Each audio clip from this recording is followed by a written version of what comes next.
being recorded. Basically, I'm looking after our New Zealand Department of Safe System Solutions. So it's really been great since joining Safe System Solutions in April last year to be able to work with Max and all the team over in Safe System Solutions. They do bring a huge amount of experience and knowledge and a lot of training materials, which have been great for us. And so in New Zealand, we mainly cover off 3 areas. We do a lot of design work, we do a lot of safe system auditing, and we do network safety management as well, as broadly how we're categorized.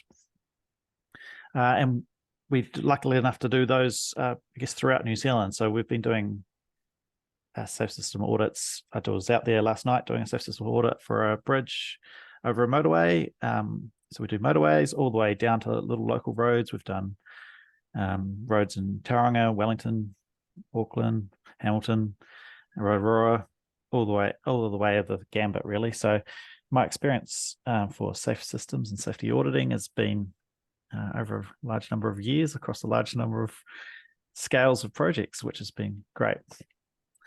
Because I'm just going to omit someone. It's really given me an eye opener how a lot of different clients and a lot of people, and working with a lot of great teams, view road safety. Brilliant. Thank you so much, Sam. And well, while we've got that experience here, we might get you to chat through, well, what is the kind of process that is commonly followed when undertaking a safe system audit? Excellent. So this is what you're seeing on screen now, the safe system audit process steps from the actual guide, which was brought out, was it last year? Yes. So it generally follows the process that was before that as well, through the road safety audit guide as well. So the first stage is to confirm what you're actually looking at in that context. So that's what the client is doing. So do we need to do an audit? Yes. He might decide at this stage whether we can do an exception to that audit, and there's a process for following that as well. So in the guide, it talks about whether it's maintenance works don't necessarily need an audit, or other works there it's not a change to how roadworks would be affected or how road might be affected. So it's quite important for this stage to not just think, oh, the scale of the project's small, so there won't necessarily need to be an audit. Those little small projects can actually be the ones that end up causing harm, really, even if it's just a simple pedestrian crossing. And just to get your 2 cents on it, what happens if I was working on a project, Sam, that was local kind of minor leg connecting a motorway or something like that, and I'm changing a give way configuration to a stop configuration? Do you reckon you'd be advocating for the safe system audit for that kind of sign change? No, probably not. So there's already quite a well-established process just for that, really. Yep. It's so already in TCD, it talks about what site distance you need at what particular measurement, and your general safety engineer within, hopefully the client would have a safety engineer that can go up there and also have a look at, like, where are there going to be any future maintenance issues or anything like that that would affect how that stop would operate. No worries. Keep going. Next stage. I'll try not to talk too long. I know everyone's busy and we don't have a huge amount of time. Audit team selection. So this is actually quite important. So in New Zealand, what would normally happen is the client would select the audit team leader first. That person has to have specific qualifications, really. So there's when you go into the guide, it talks about the amount of experience as a team member. And also in New Zealand, it's either doing this course or doing the safe system engineering workshop, and some sort of kind of safe system assessment courses recommended as well, which was a predecessor to this. So that team leader then will generally choose his audit team. It doesn't have to be within the same company. So or the client can recommend specific people to go onto the audit team. So last night we were doing an audit with someone from Santec who was the leader, me from Safe System Solution was a team member, and someone from WSP was also a team member. You can also put observers onto that group as well. So it's really good to have a think about succession planning as well in the team. And that's a good place for observers. It's also good to think about the specific project that you're looking at, and it might need specialist skills for the team members. So it could be quite a big, busy signalized intersection. You might want to have someone in there with lots of signal experience, or it could be a state highway geometric motorway realignment. So it'll be good to have someone in there with geometric skills as a team member. And do you find there's an ideal team size there for you, Sam? Oh, it does depend on the scale of the project. 3 people is generally idealish. 2 is okay, but 3 is generally ideal. It gets you good diverse opinions without getting too many voices in the block as well. Brilliant. The briefing. So this normally happens, or it can sometimes not happen in New Zealand, to be honest, depending on the scale of the project. But the client at least will tell the team specifically what's going on with that project. But sometimes on more formalized audits or more complex audits, you have an official briefing with the designer and the client, where they'll run that through the purpose of the design. That may also run through anything that's been previously picked up in other safety audits as well. Oh, and there might be other project information. This would be your chance to ask other questions as well that you might request other information. So you might request information like we were talking about before about traffic counts if they were there, or any kind of staging that's going to happen with the project, anything really that you think is relevant to how you might carry out your audit. Okay. And that then takes us through to that commencement meeting. So that's similar to the briefing, but it's a little different. It's not really you're asking for information. It's this is free going out on site, and it's I'm not free. Leave me alone. really not real. Normally we combine stages 3 and 4 in New Zealand, because you've sat on your desk, you've actually had to think about what kind of project information you're requesting, and they send that information to you along with the project brief, the commencement meeting. I'm skipping through disc 5 now. The team will get together, or they will do this sometimes separately on the other audit, and then come together to talk this through on site. So what you'll do is you look at all those information that you've got. You might have a quick look through Street View, and highlight or circle any kind of issues you think you want to have a really good look at when you're out on site. So this gives you the ability to make sure that you're not going to miss anything when you're out on site doing those site audits. And it's a good chance as well. You can actually talk to the other team to see if they've got anything else that they can think of too on the bigger ones. But generally on the smaller ones, all that you do your project background review yourself, and then you come to site, and then you talk through those issues that you've circled or raised on site while you're actually looking at the issue. Okay, 6, project site inspection. Now, you can stop me, anyone as well, if you have any questions. Mm-hmm. This is really just running through a process that happens in New Zealand. When you'll get on site, so you'll talk to your team leader and the team about where you're going to meet, and the timing. As part of earlier stages, you would have sorted out whether you need to do a nighttime inspection as well as a daytime inspection. So really, this is when you come through and walk through, talk with your team, and identify those issues that you're wanting to write up in the safety audit. You might pick up things that previously the client has talked about, as well as saying it's being addressed or it's been picked up in a previous safety audit, which is where you come down to the debrief meeting and you may raise some of those those issues that you've picked up. So remembering what I'm talking about is generally you could do it over 4 stages.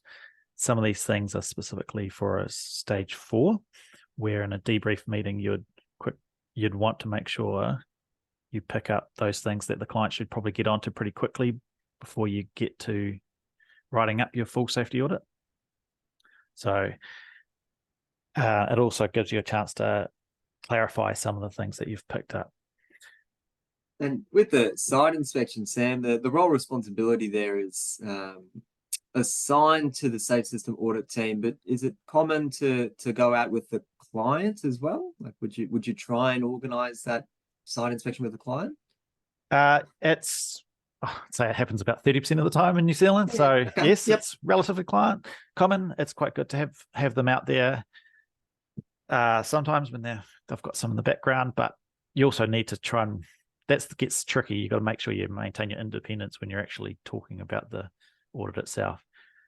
Yeah, that's right. You don't want to be biased when you're out there or being told about all the constraints and then, be focused on those issues. You want to kind of go out there with those fresh eyes. So there is a balance there, I agree. But generally there is a good benefit in having them out there and doing the inspection together where it's feasible.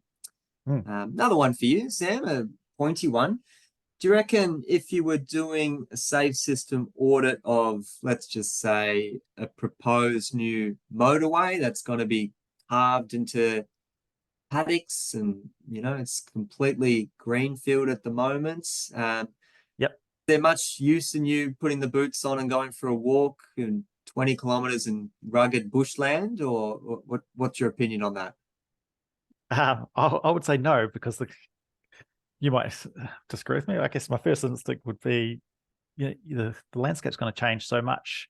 So really, I guess what I'd want to focus on is those points at either end where it's going to link in to the existing roads. I guess, yeah, because you wouldn't be able to see much and going out and bushwhacking, and you wouldn't get that appreciation for distances and curves and things like that, would you? No, it's right. It's not the most poignant experience, I would say. It's definitely as you're tying in, that's what you'd want to be focusing on, because that's really the areas that you're comfortable accessing and what's more tangible. You'll be able to get some information from there. But that kind of mid-block area where it's just going through fields or whatever, you might not be able to ascertain too much more than just what you'll be able to see on an aerial or what you can see on any design plans that might be reviewed. The other issue is if you're doing that in Australia and you're trying to cut through the bush, you definitely need some OH&S protocols in place, because there's plenty of snakes and spiders out there to keep you on your toes. So 100%. Depending on where you are as well. Yeah. Oh, it's a really good question, because that could be quite a good focus for our government going forward, as some of these motorways. We've had some feedback just about designers and clients meeting out on site and how it can get a bit awkward, having those conversations, and generally it is better to go out on your own to maintain that independence. Ian's had an experience in a pre-audit meeting with the designer. For context is useful, but leaving the audit team to do their own thing, has its own benefits. So I tend to agree with that sentiment there. Yep, 100%. Okay, keep going. Keep going, go for it. Keep going. We'll get debrief. So, and I guess in my experience, we don't always have that debrief meeting. It just depends on the scale of the project and the client. It can be quite useful though to go through, especially I think I already said some of the things that you've picked up that they might want to get onto a bit quicker if it's a post-construction. Report writing. So normally you'll have one member of the team who's going to have the first crack at the the report writing after you've gone through as a team and agreed what those issues are going to be, kind of like what we just did in our exercise just before. We go through and agree what the issues are going to be, what we think the risk ratings generally is, and they, depending on what your team is wanting to do and how you work, you might have an experienced team together. You might just let one person have the first crack and then you come and review. Or it could be something that you like to work together. It's just that depends on the team and how they bring it together, I think. What's your experience, Max, on that as well? Do you normally let one person go off and write the report and then you review? Yeah, generally, certainly for all the writing up the safety concerns and the risk matrix, that would be the group exercise, and just ensuring that you've got that time allocated to work in tandem to come up with those items.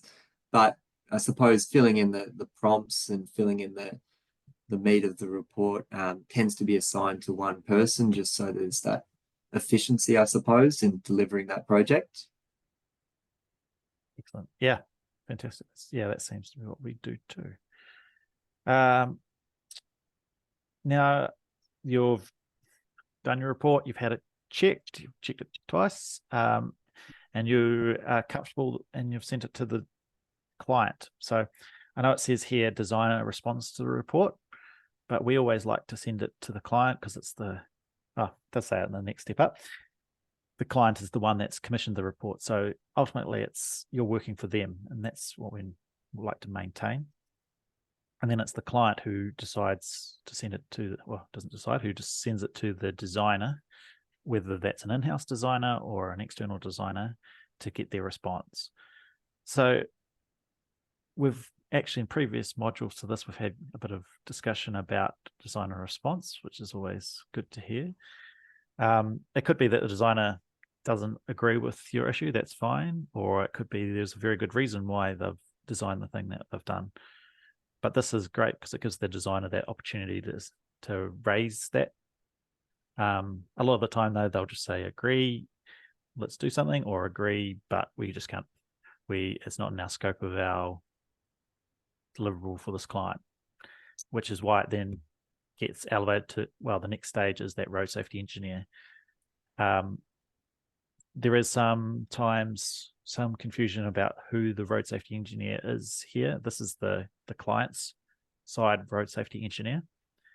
In some small councils, it could be the same person as the client, which does make it interesting because they're small councils and they wear multiple hats. But it's quite good to have those different discussions on the client side to make sure that you've thought about why. But a lot of the times the client is actually the project manager, and a project manager's focus is really about delivering the project that they have to do for the money they've got, whereas the road safety engineers, and putting that hat on, is thinking about, what's the risk from the client side? Road safety, do we agree with what the road safety engineer is saying, or do we agree that we don't really need to RCA road safety engineer? Okay.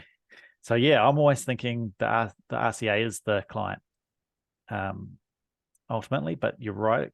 That's a good question. It could be a developer or something like that is the client that's been having to commission on this road safety audit. So in that case, it's the in-house RCA's road safety engineer. Thanks, Ian. That's a good point. Good question. So one I had for this, or question in this space for you, Sam, is if the designer or road safety engineer or the client, they come back and say, well, let's just take the example we looked at today, that roundabout, and we had a safety concern there about the length of the crossing where pedestrians will be, interacting with a 70-kilometre-per-hour road, and they have to cross 5 lanes of traffic before they get a little break, and then another 4 lanes or whatever it was. You've written that up and you've said that this is a serious risk. What happens if the client comes back and say, nah, I don't think that's serious, I think that's pretty acceptable? Can you downgrade that to a low, because it just seems a bit dramatic what you've said there, Sam? What's your opinion on that kind of conversation? we generally try not to, unless there's some new evidence or some new information that the client has that would mean our original assumption was, I guess, erroneous. So we, through, if you look into New Zealand and the ethical code of conduct for engineers and things like that, we do have to maintain that independence and make sure that we're doing things ethically, and we're pointing out the risks appropriately, and that's based into our ethical code of conduct. So I wouldn't generally downgrade if just because the client says, but if they came back and said, say, oh, look, we've actually got these counts now, and there's actually no pedestrians through here, you might say, well, that's good information. We'll go back and have a look then. Yeah, beautiful. I agree. Unless they've got evidence and data to back up exactly why they think it should be a different risk rating, you're absolutely able to, back yourself and your audit team, and you're the independent experts that have looked into this, and this is your judgment here, and that should only be influenced by actual evidence and not just someone else's opinion there. So you should be comfortable in saying, no, that's the way that we've risk rated that, and that's okay. You disagree, but that's what our view on this is. Fantastic. Right. So the client will ultimately make, now this is where Ian's point's really good. So the client will ultimately make the decision, but it does get messy when you've got developers and things like that, because it should really be the RCA that's making the decision, I personally think, but we could have actually a talk about that. That would be quite interesting to talk through. But most of the time it's the RCA who's commissioning a road safety audit, and then most of the time within the RCA there will be a project manager who's making that final decision, within scope and budget and things. This, and a lot of previous modules had a lot of debate around this client decision side. It's and ultimately I think where we comes to is that we might not like it, but the project manager is the one that's controlling the budget and the overall project. And so it is unfortunately up to them, or fortunate, to make the client decisions. This is for a standard one in an RCA. Question for you, Sam. What about when the RCA asks the developer as part of the consent process? Who's the road safety engineer in that instance? Who would be the decision maker? Well, I'd still say the client RCA is the road safety engineer. Yeah, I want the council to be the decision maker, but to be honest, I haven't done much development safe system audits. So, on the call, actually, there might be quite a few on the call that might have a strong opinion. If I jump in there as Ian and commenting on it before, and we're often doing design work where we're working for a private client and doing an upgrade on a public road. So the RCA is the road safety engineer role. Nearly always in that situation, there's a resource or land use consent condition that requires their approval of the engineering plans anyway. So it sort of becomes linked with that road safety engineer response. So the client almost becomes de facto needing that road safety approval almost as a default for the consent condition approval, if that makes sense. So it actually gets linked at another level. The client being often a private developer ends up needing the acceptance of the road controlling authority. So the road safety engineer gets almost final say, not quite, but close to it. Oh yeah, no, that sounds good. Ash, did you have anything you want to add to that? Because you had a comment in there too. My developers really don't understand this process. No, I pretty much agree with Ian, Sam. Yeah, and we just find, might be just here in Topol where we operate, but a lot of developers really don't understand this process. They're more just, they've seen it on their application that they need to go get a road safety audit, and then they reach out to people that can deliver it and sort of expecting us to guide them through it. Fantastic. That fills me with a lot more confidence though. So I do mostly development work, so I'm actually more often on the contracting audit side than the other way around.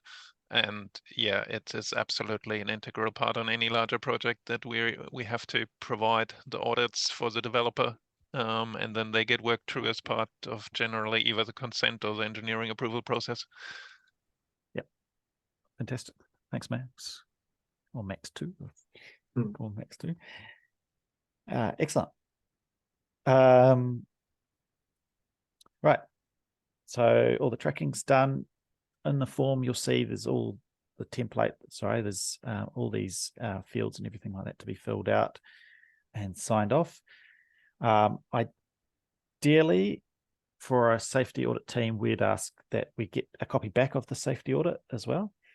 Does it happen very often? Probably it's again another 30-20% of the time that we'd actually get the filled out tracking comments.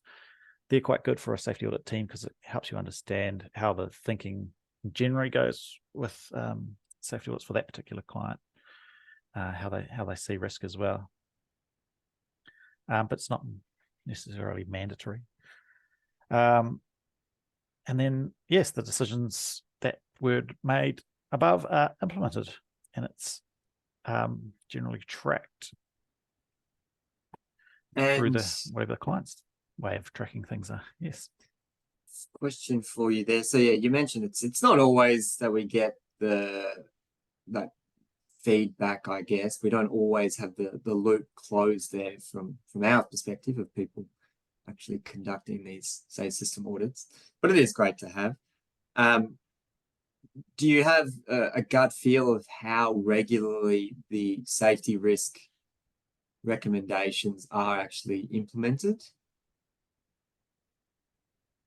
Oh, so do you mean we have come up with a solution and that particular Yeah. solution is implemented, or we Yeah. come up with a solution and whatever decision they've made is implemented? So I'd say normally, wow, these guys that work in council probably will tell you better. I mean, I know Priya's out at NZTA now. Our decision is normally implemented, whether that's the one that we want to be implemented, not all the time, no. Yeah. Half the time, maybe. So we might say, for that last example, raised safety platforms on the slip lanes is the safety treatment that we'd recommend. A lot of the time it might not. I'd say that no, especially in today's environment, there's no new safety platforms as a default from the council, say, but we'll take everything on board and monitor it.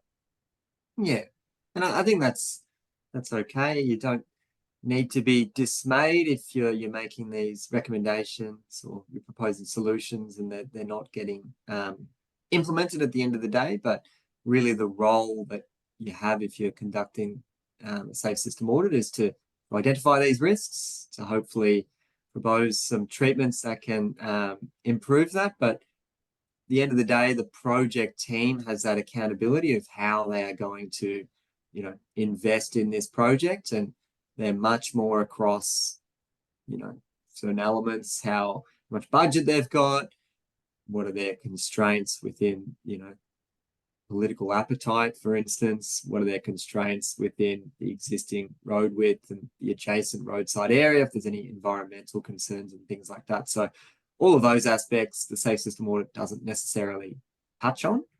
So you can think of it just part of a larger piece of work where the project manager then needs to, or the client needs to kind of come to a well-rounded decision of the best, most feasible way to progress with the job. Fantastic. Right, I'm thinking about some other questions we usually get asked as well. Well, one of the ones that we got asked last time, which was interesting, maybe I'll throw it over to the floor. What happens if we don't get the report filled out? It comes back to the client and it sits on a desk. What does that mean? Was an interesting question we got asked the last round of these trainings. So you're saying the safe system audit report has been completed, gets submitted to the client, and then there's no actual feedback or anything like that. Well, yeah, no, and it just sits on a desk somewhere. There's nothing filled out. Yep. Does anyone have any opinion? Because it was an interesting discussion we had last time on that one. I've got an opinion if you Yeah. me. Well, I had to, yeah. No one's brave. But I That's think bloody frustrating, Sam. That's what Yeah, I'd say. yeah. I think we know that. Me and you have worked together, so it's bloody Well, frustrating. And typically we'd follow it up at least once or twice to try and get that response. that's right. I think when we follow it up, we should be pointing out the risk to the client of not doing that, because if something did happen, they've had a professional engineer give them an opinion on a risk, and if they haven't done anything, that doesn't play very well with coroner's court. That was my little feedback. I think if something did go wrong and a legal team was investigating this project and collating all the documentation, and they see this professional specialist opinion that there's a risk here, and there's been no documentation to respond to how that risk is going to be mitigated, it's just been ignored, then I'd be pretty concerned if I was the client, because it's a bit like a smoking gun that you just got sitting there on your desk and you're not actually actioning it. So yeah, there's very good reason to follow this process, not just for the safe system alignment, but also to cover yourself and ensure that you're doing your due diligence as professionals. Can I just say, Tam, on that one, because we've been there, like we've had our work go to coroner's court before, and they're like, and it's only once your work goes to coroner's court and you can back it up with what you've done that you realise just how important it is to respond to this stuff. Good comment, Ash. Thanks.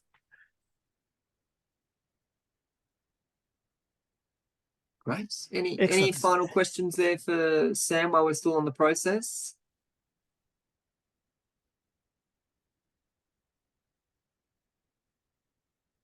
No, I think you've explained it very well. Thank you very much, Sam, for joining in and sharing your own expertise. If you want to follow anything up offline, by all means, Sam will be happy to have a chat, I'm sure, and provide any specific advice about projects you might be working on, or how to scope a particular area or things like that. Very experienced within this space, but I might just continue the rest of the content for today. So what we've gone through is, just to wrap up for the course, is obviously the Safe System Audit Guidelines. It's all publicly available, but also on the LMS as well.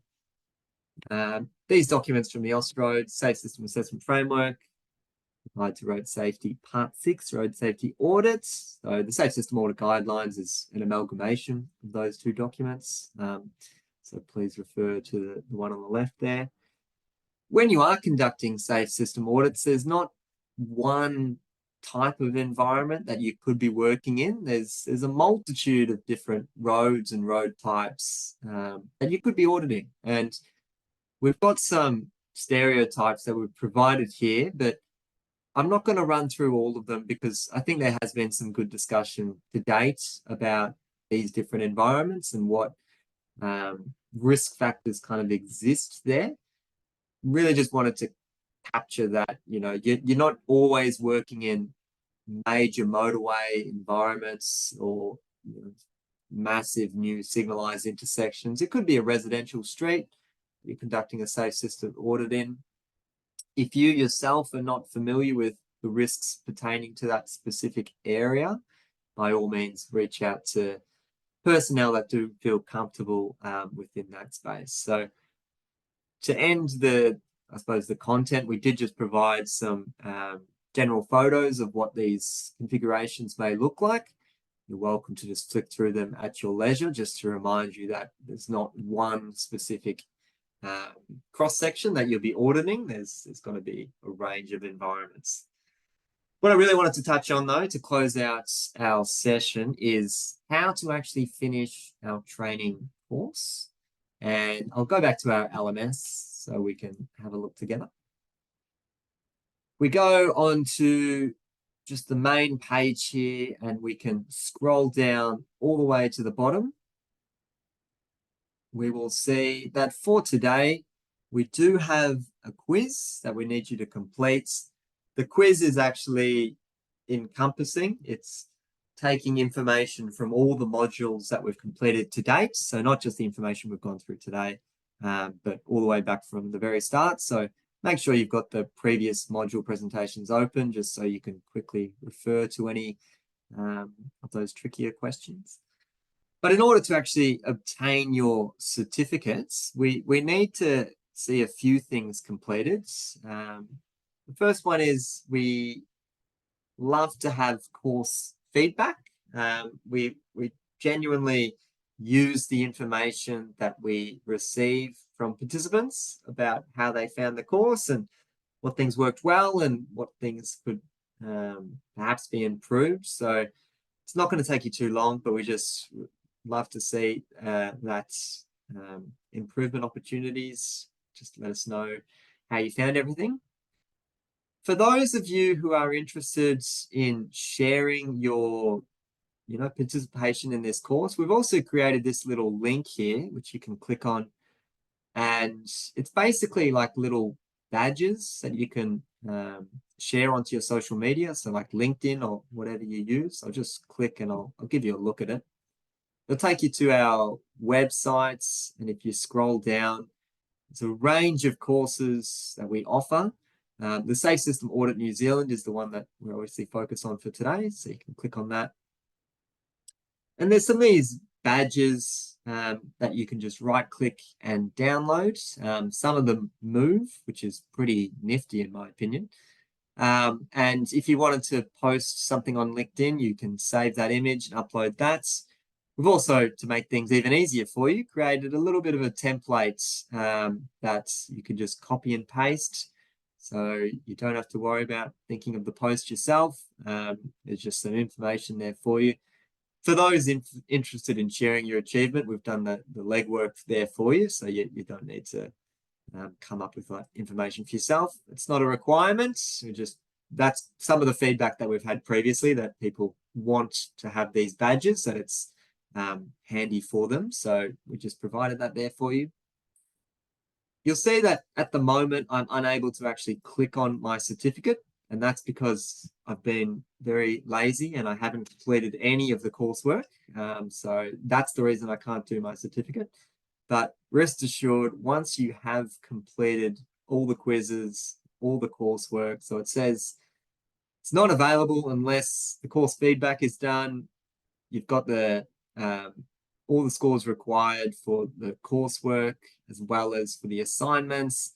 All of that has been uploaded and we've graded it. So it's not just you've done it. We actually give us a few days and we'll mark it for you and provide the feedback.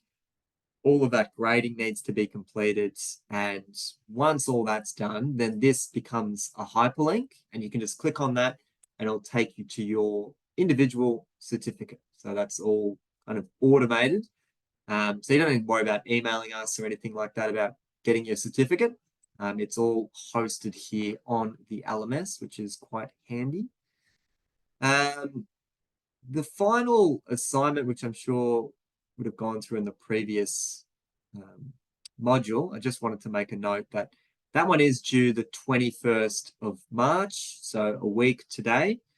So you've still got time to get to the bottom of that. I'd recommend at the end of this session to complete the quiz. So you can smash that one out. And also we've allocated some time at the end of today's session for other questions. So you can welcome to stay online and ask any curly questions or just start smashing out that assignment. So you're well and truly ready to get your certificate there. This is, of course, the time of day where I just want to say thank you to everyone here that's joined.